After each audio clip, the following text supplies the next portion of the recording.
السلام علیکم، امید ہے آپ دین اور ایمان کی سلامتی کے ساتھ خیریت سے ہوں گے۔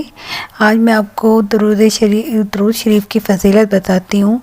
جو درود ابراہیمی ہے اس کی ایک خاص فضیلت ہے، جیسے کہ حضرت انس نے فرمایا، رحمت عالم نے فرمایا، جو آدمی مجھ پر ایک مرتبہ درود بھیجے گا، اللہ تعالیٰ اس پر 10 مرتبہ رحمت نازل فرمائے گا، اس کے 10 گناہوں کو معاف کرے گا اور انشاءاللہ اس کے 10 درجات بلند ہو جائیں گے۔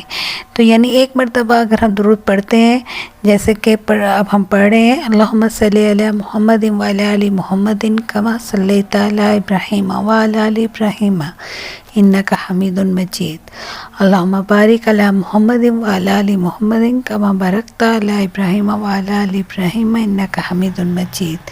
تو اس کا مطلب ہے کہ ہم انشاءاللہ اللہ تعالیٰ ہم پر اپنی 10 رحمتیں نازل کر دے گا، 10 ہمارے گناہ ختم ہو گئے ہوں گے انشاءاللہ، اور ہمارے 10 درجات جو ہے وہ بڑھ گئے ہوں گے۔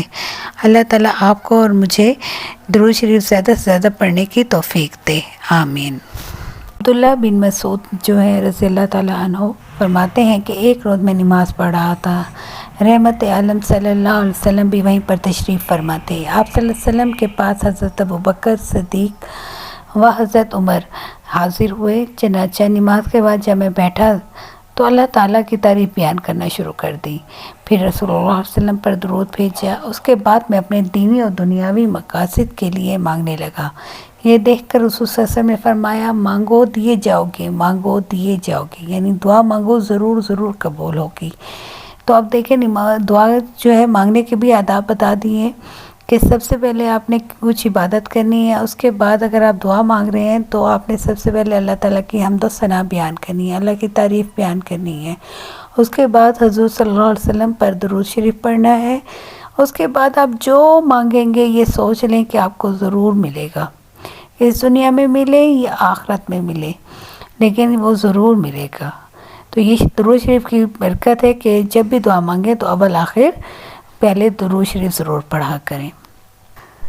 اسی طرح ایک اور حدیث میں ہے کہ حضور صلی اللہ علیہ وسلم نے فرمایا، جس شخص پر بھی تنگ دستی مسلط ہو جائے یعنی غربت آ جائے، وہ آپ صلی اللہ علیہ وسلم پر کثرت سے درود پاک پڑھے، اس لیے کہ درود شریف تنگ دستی کو ختم کر کے کثرت رزق اور حاجات کو پورا کرنے کا باعث ہے۔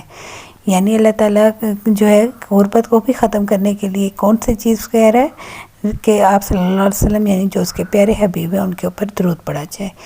تو اب جو بھی شخص غربت کا شکار ہے اور تو وہ اپنے رزق میں اضافہ کرنا چاہتا ہے تو حضور صلی اللہ علیہ وسلم پر درود پاک پڑھے، ایک تو دنیاوی لحاظ سے اس کو فائدہ ہوگا اور انشاءاللہ آخرت میں بھی اس کے درجات بلند ہوں گے۔